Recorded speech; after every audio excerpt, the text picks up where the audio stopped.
Bienvenidos, estimados al Venezolano Hoy. Les acompaña desde Bogotá José Ramón Villalobos. Yo soy periodista y editor del Venezolano Colombia. Hoy ya sabemos la noticia del día es la juramentación en Washington del demócrata Joe Biden como el presidente número 46 de Estados Unidos. Una ceremonia emotiva, sin sobresaltos y con la presencia física de dos expresidentes, Barack Obama y George W. Bush, y con la ausencia, hay que decirlo, del hoy ya expresidente Donald Trump, que cumplió su promesa. No asistió a la toma de posesión de Joe Biden este miércoles 20. Para analizar y comentar este día histórico en Estados Unidos me acompañan dos invitados especiales. Desde Estados Unidos están ambos. Tenemos al CEO del Grupo Editorial El Venezolano, Osvaldo Muñoz. Osvaldo, como siempre, bienvenido a esta casa, a tu casa. Muchas gracias, José, muchas gracias. Y también nos acompaña nuevamente, siempre amigo también de la casa, el profesor Antonio de la Cruz, especialista en economía, analista de tendencias y presidente de American Trends. Bienvenido nuevamente, profesor Antonio, ¿cómo está? Muchas gracias, muy bien, José. Un placer estar contigo y con Osvaldo. Muchísimas gracias a los dos. Bueno, estimados, ¿qué día el de hoy? Para mí hay dos noticias. Y es que finalmente Joe Biden se convirtió este miércoles 20 de enero en el 46º presidente de Estados Unidos. Un demócrata vuelve a la Casa Blanca. Y la segunda noticia, Donald Trump es ya, como decía a esta hora, expresidente de Estados Unidos. Reacciones, comentarios, opiniones de este día histórico. Empezamos. Osvaldo Muñoz. Vamos a comenzar. Bueno, todos somos de la casa. No, yo creo que una característica del discurso fue la humildad. Estuvo revestida de mucha humildad, de mucho humanismo. Creo que eso va a caracterizar la gestión de Biden y Kamala Harris, exhortando a la unidad. Creo que le dedicó un tiempo bastante importante a la unidad. Esperemos que estas palabras no se queden en eso, en palabras, sino que se queden en que se hagan realidad. Del discurso hubo un dato personal que a mí me llamó, me cautivó. Cuando él dijo que su papá se acostaba todas las noches mirando el techo, pensando qué hacer al otro día, cuando estaban pues en la grave crisis que vivía el país. Y ese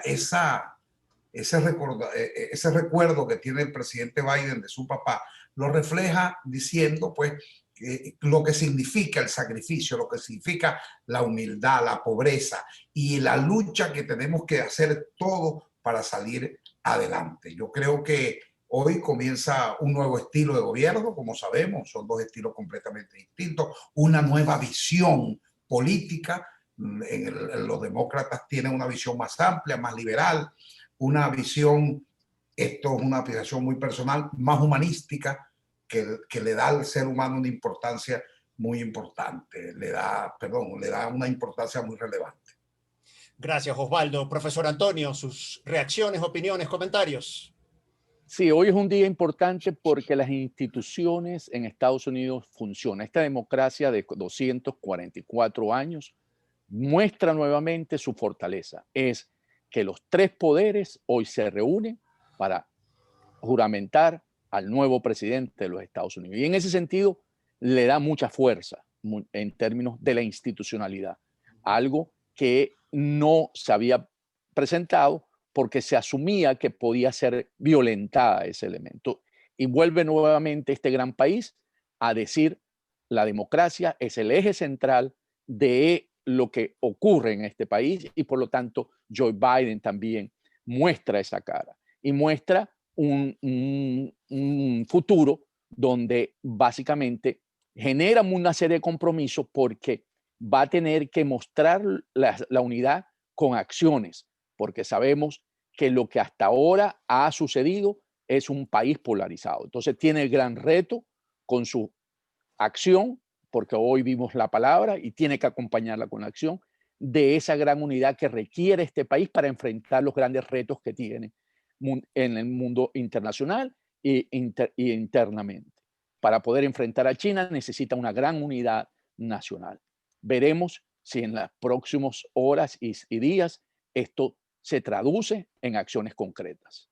Muchísimas gracias. Sí, más allá de la palabra. Sí, no, sin duda alguna, más allá de la palabra, es importante recordar que el poder, la democracia se fortalece a pesar que, porque es importante recordarlo, a pesar que el propio Trump quiso desconocerla y 147 legisladores la quisieron desconocer hasta última hora. Se impuso la sensatez, se impuso la democracia, pero estos tendrán que pagar por esas acciones donde pretendieron hacer un golpe de Estado constitucional al desconocer los resultados oficiales que se dieron a través de los colegios electorales y que ante las cortes fueron negados. Pero bueno, esa es harina de otro costal o de otro tema. Lo importante es hablar de la unidad que tiene y del compromiso que tiene esta administración de ahora en adelante, de hacer realidad, como decía Antonio, esa expresión de unidad, de hacerla en la práctica, hacerla totalmente cierta y viable. Bueno, muy interesante realmente los aportes de los dos y me da a mí, es un puntapié para la próxima pregunta. ¿Qué país recibe hoy Joe Biden? Por ejemplo, si consideramos los hechos recientes, yo me atrevo a decir que recibe un país con una democracia herida después de los sucesos del 6 de enero en el Capitolio y un país completamente dividido y polarizado. Entonces, ¿qué país recibe hoy Joe Biden, Osvaldo? No, recibe ese país. Hay 83 millones de norteamericanos que expresaron su voluntad y hay 73, 74 millones que expresaron un país dividido. En eso no tenemos ninguna duda.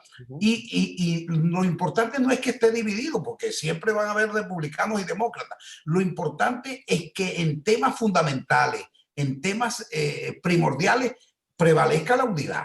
Prevalezca la unidad. El trabajo es inmenso.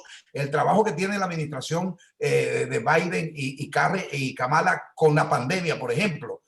Ahí no puede haber distingo de color, ni que si el gobernador es demócrata y manda los recursos, o si el alcalde es republicano y no manda los recursos. No, ahí tiene que haber una acción nacional, ¿verdad? Porque es algo de interés nacional. Ese es el problema más grave que recibe esta administración y que tendrá que afrontarla desde el mismo momento, desde el mismo día, como está afrontando hoy, ya firmando decretos ejecutivos con relación a inmigración, con relación a otros temas que también son de suma importancia. Pero fundamentalmente un país, para ser concreto en la respuesta, hay un país dividido, nadie lo puede negar, pero que tendrá la necesidad y la obligación de unificarnos.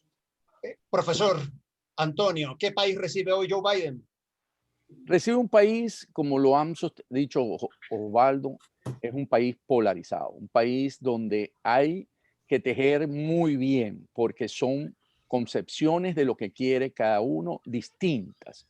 Y si no se teje muy bien, esas divisiones se van a mantener en el transcurso del tiempo. Y con eso realmente es difícil. También recibe un país con una consecuencia de la pandemia, que es lo más duro que recibe para poder gestionar y mostrar sus capacidades de poder sobrepasarla, porque tiene un país que sufre, hay una economía que recibe un país con una economía difícil, con una economía donde los pequeños negocios están sufriendo, recibe un país donde las grandes compañías tecnológicas osaron de ir contra la segunda enmienda, la libertad de expresión, y eso habrá que verlo, porque eso ataca a los fundamentos de la democracia. Entonces, viene un país donde hay que tomar decisiones que yo creo que aquí Joe Biden tiene las habilidades para poderlo superar por su gran experiencia en el Congreso de 44 años. Pienso que las capacidades están para poder llevar este país a un buen término y a la unidad.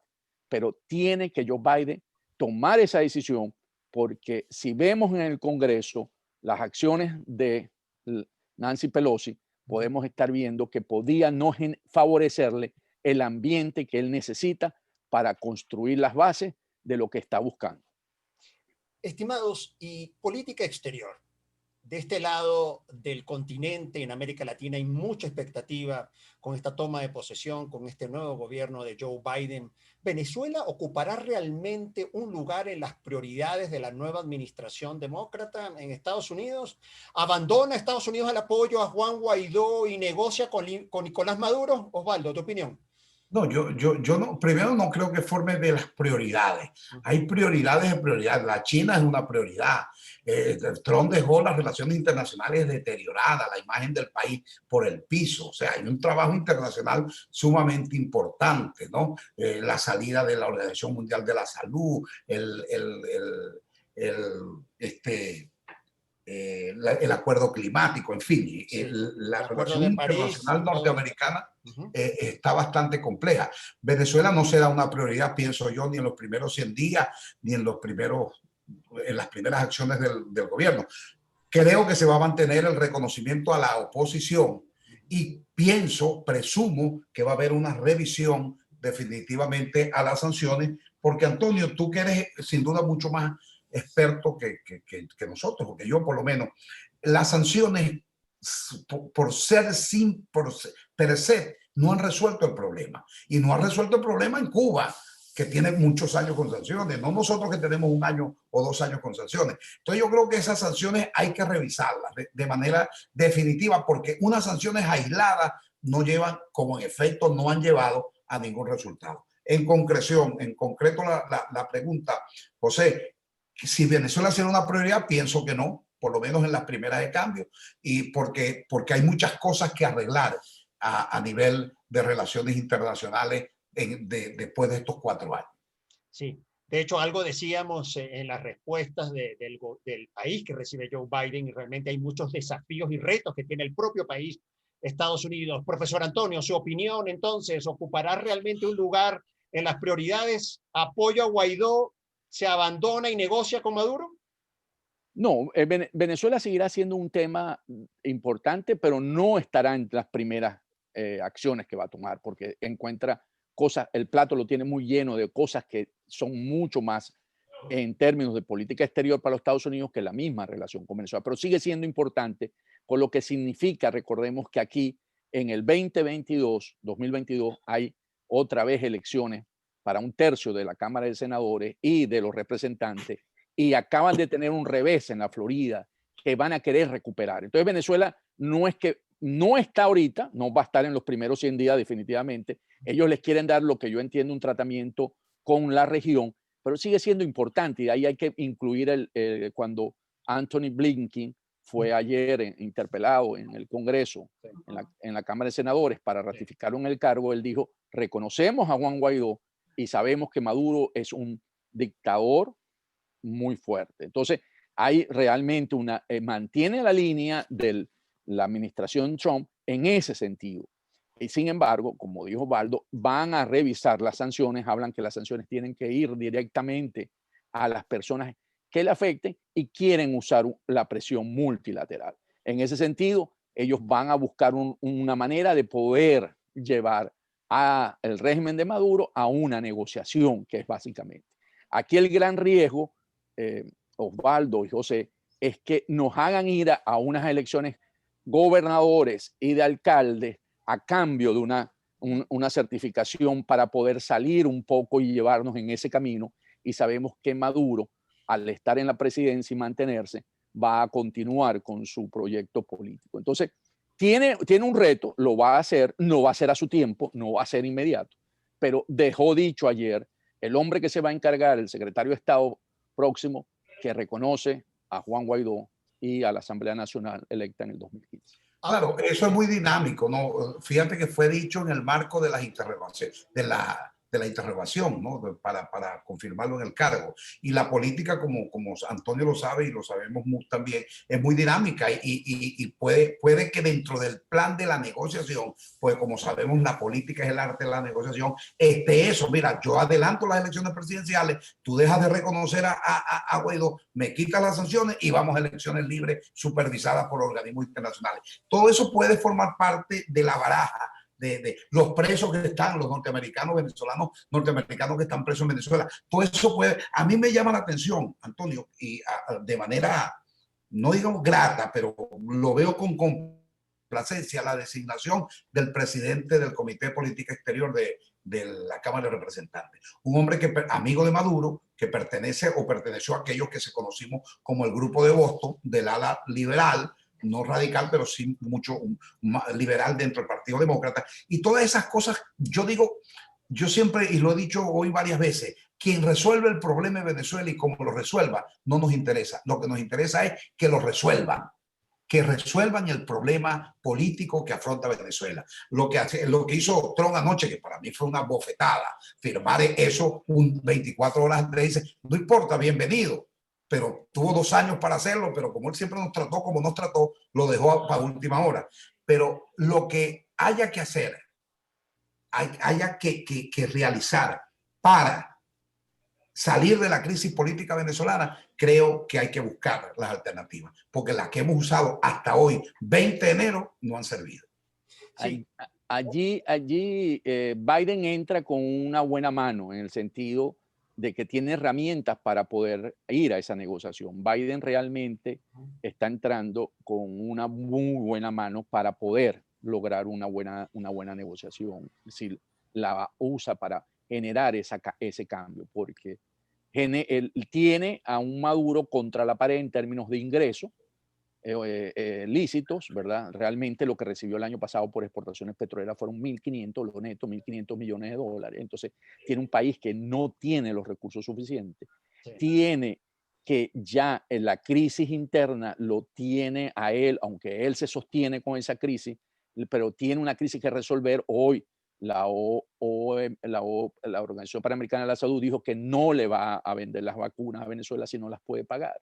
Entonces tiene ahí una crisis que tiene que resolver. O sea, yo creo que Biden tiene una buena mano en este momento. Y un buen momento, Antonio. Para poder salir de la crisis de Venezuela. Sí, porque además tiene los vínculos, como lo señalaste, Osvaldo. Tiene a Gregory Meeks, que conoce a Maduro, que es el representante, el presidente de la Comisión de Relaciones Exteriores de la Cámara de Representantes, y que podía ser un vaso comunicante que no tenía Trump. Trump no tenía vasos comunicantes con la administración o con el régimen de Maduro. Sí. Eso es totalmente cierto. No había una comunicación directa y fluida. Y además que está en el mejor momento, porque tristemente es el peor momento de Maduro. Sí. Ahora, estimados, los venezolanos, cuando nosotros hablamos de diálogo político, negociación política, es una expresión que genera rechazo, duda y realmente unas expectativas que ellos consideran no se van a cumplir. Una precisión, cuando estamos hablando con el gobierno de Joe Biden, se puede haber un diálogo político, una negociación política. Ayúdame, por favor, para que nuestra audiencia le quede claro en precisión de qué estamos hablando. ¿Qué diálogo político estamos hablando? ¿Qué negociación política estamos hablando? Bueno, no para hacer... la negociación es buscar, en definitiva, realizar unas elecciones libres. Ese es el objetivo. Ahora, ¿cómo vamos a lograr ese objetivo? Bueno, hay estrategia. Como siempre digo, la política, como siempre se dice, la política es el arte de la negociación. Yo te doy, tú me das.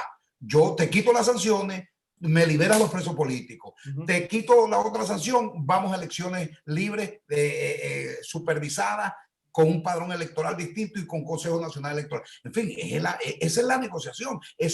Para eso es la política. ¿Y se negocia con quién?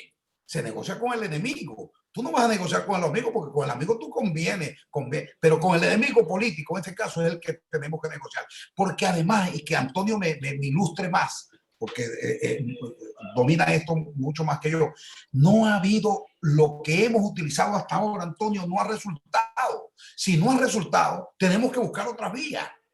Sí. Es mi planteamiento. Profesor Antonio, ¿qué es diálogo político? ¿Qué supone? El diálogo político es el arte de negociar y crear consenso. Son las dos palabras. Es el arte de negociar, pero con la creación de consenso. Porque eso es la política, crear consenso. Y en eso Joe Biden es muy bueno. O sea, yo creo que hay que reconocer que el hombre que está llegando hoy a la Casa Blanca, esa es una de sus herramientas y de su fortaleza. Y creo que él va a manejar la política exterior directamente. ¿Ok? Aquí vamos a ver un presidente manejando, porque él viene de ese comité del Senado en las relaciones exteriores y él conoce, él tiene ese conocimiento del mundo internacional. Si es algo que yo creo que él va a estar muy metido, es en la parte de las relaciones internacionales. ¿Qué pasa con lo que se ha hecho hasta ahora? Lo que se hizo hasta ahora y lo que pasó con Cuba es que las sanciones no funcionan si no es orquestada con la comunidad internacional, que es un poco lo que dicen hoy los que acompañan la administración de Biden, que no puede ser de manera unilateral. Porque, ¿qué pasa? Que vienen los otros países y le dan oxígeno. En el caso de Cuba, sabemos, Canadá le dio oxígeno con el embargo, España le dio oxígeno con el embargo. Entonces, tú tienes un concierto de naciones y de gobiernos que si no aplican la misma política, le permite sostenerse y utiliza ese régimen, la sanción, para apalancarse y crear un enemigo externo y poder someter más a su gente. En Venezuela, básicamente, hasta que no se sancionó a Rosneft, no empezó Maduro a sentir la fuerza de la sanción, porque hasta ese momento bypaseaban las sanciones con los envíos de petróleo con Rosneft. Una vez que se sanciona en Rosneft en abril del año pasado, la comercializadora de ella, y sale de juego, empezamos a ver cómo empieza a caer los ingresos fuertes y las exportaciones petroleras, y Maduro empieza a finales de este año a empezar a tener mucho problema porque no puede sostener el aparato represivo. Porque ¿qué pasa con los recursos que se hacen con las exportaciones petroleras? Que alimenta el aparato represivo y le permite a Maduro seguirse sosteniendo y le permite mantener a los colectivos, le permite poder mantener las cajas CLAP. Entonces, al cortar esa parte, y lo pudimos ver, ¿verdad? Y eso lo tenemos y está registrado, Maduro empieza a ver cómo poder sobrevivir, no para mantener el pueblo oprimido, porque ya ahí empieza, entonces es donde se desplaza toda su acción al mundo ilícito, y empieza con el contrabando de oro, de coltán, el tráfico del narcotráfico, y entonces empieza a alimentar, pero eso tiene también sanciones, que no solamente ya es Estados Unidos, sino que es otros países que son afectados por ello. Entonces, cuando uno ve las sanciones y la ve aisladamente, uno dice, no funcionaron porque no logré sacar a Maduro del poder. Lo tiene, por eso yo digo que Biden está llegando con muy buena mano porque lo tiene débil. Era como cuando aquellos que conocieron el boxeo de Cassius Clay, que te daba y de pronto te daba el último golpe y caía. Aquí lo tienes ablandado en términos de para poder sostener su propio proyecto político. Está en un buen momento. Yo creo que las sanciones sirven para tener a Maduro, para que Biden termine el trabajo que hay que hacer, que es la negociación política, y con los canales que él tiene, que puede hablar directamente y no tiene que depender de Cuba y de Rusia únicamente para poder hacer una negociación, porque él tiene ese canal abierto directamente. Sí, de hecho se habla de una negociación de Maduro, Venezuela, doy petróleo, intercambio alimentos y medicina. Alguien me decía eso esta mañana, que podría estar eso en la agenda. Ahora, señores, la comunidad latina de Estados Unidos hoy está con muchísima expectativa a propósito de la toma de posesión de Joe Biden y naturalmente por la reforma migratoria, por la política migratoria que podría tener Joe Biden. Un poco de contexto, en la era Obama-Biden tenemos, según los registros que tiene el venezolano Colombia, unos 2.5 millones de deportaciones en esa era, y justamente ya vimos que en la era de Donald Trump hubo muchas trabas a la migración legal, se condenó a los indocumentados. ¿Qué pueden esperar los venezolanos o los latinos en Estados Unidos en materia migratoria con Joe Biden? Osvaldo. No te escuchamos, Osvaldo. El micrófono, sí. Osvaldo.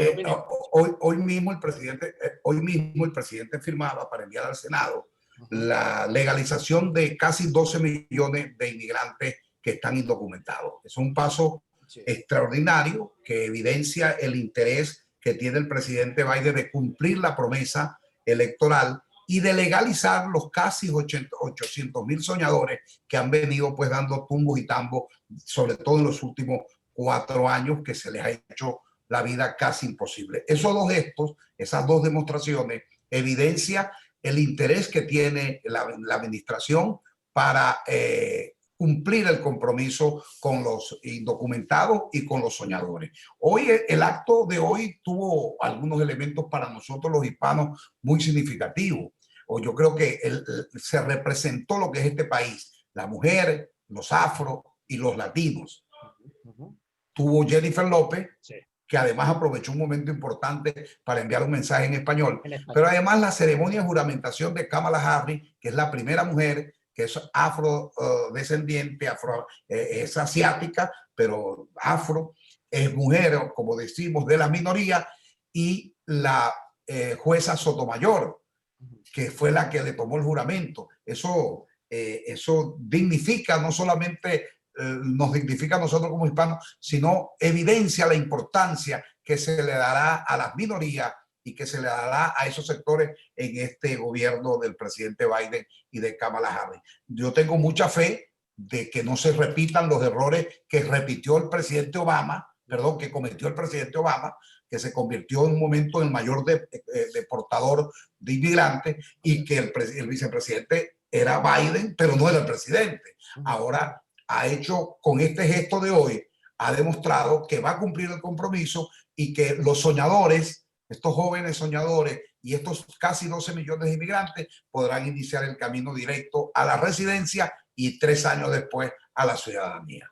Creo que hay un gran compromiso y lo está evidenciando además la presencia en su gabinete. Sí. La presencia, Antonio, creo que hay 2 o 3 nominados de habla hispana, de descendencia mexicana, puertorriqueña y colombiana en el gabinete. Todo eso está demostrando pues el interés de esta administración para con nosotros. Profesor Antonio, ¿qué podemos esperar en materia migratoria? En materia migratoria hay un compromiso del presidente Biden y de su vicepresidenta de resolver la situación, como lo señala Osvaldo, de los casi 12 millones de ilegales que hay actualmente, ¿verdad?, en el país. Y eso realmente él se comprometió, es una promesa de campaña, y lo van a hacer, porque además eso le permite. Recordemos, aquí vuelvo a mencionar, que tenemos una elección en medio término que es importante. ¿Okay? Que es importante. Los demócratas están desesperados en conquistar la Florida. En reconquistar la Florida. Conquistar la Florida. Entonces, ellos están actuando muy inteligentemente, muy solidariamente con la comunidad latina. Necesitan los votos, ¿verdad? Y porque California no lo necesita, en los países, en Texas también lo necesitan, que es un estado rojo.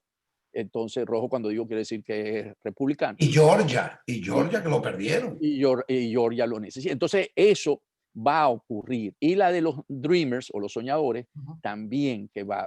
Aquí, él se va a diferenciar no solamente de Trump, como lo señaló, se va a diferenciar de su compañero de fórmula anterior. Claro, de Obama. De Obama, porque Obama ahí tuvo una política dura. Obama, cuando uno compara las estadísticas de Trump con Obama, Obama le gana claro, pero fueron 8 años también.